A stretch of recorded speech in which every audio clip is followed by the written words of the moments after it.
So you mentioned these brainstorming sessions. Is that something that you might also do away from the stakeholder, kind of like like internal team discussions? Oh yeah, that's very big. I'd say generally right after that session, right? Maybe some of my team members may not have spoken up, right? And they have ideas.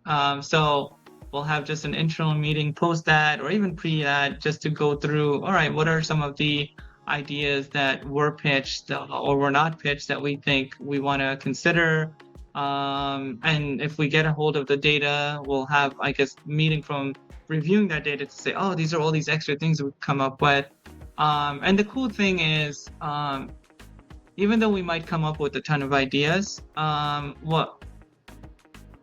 let's say we're very excited about, what we want to always do is see where that business value is, that aha Hmm. moment that we can say like, oh, did you know that this was happening in your data?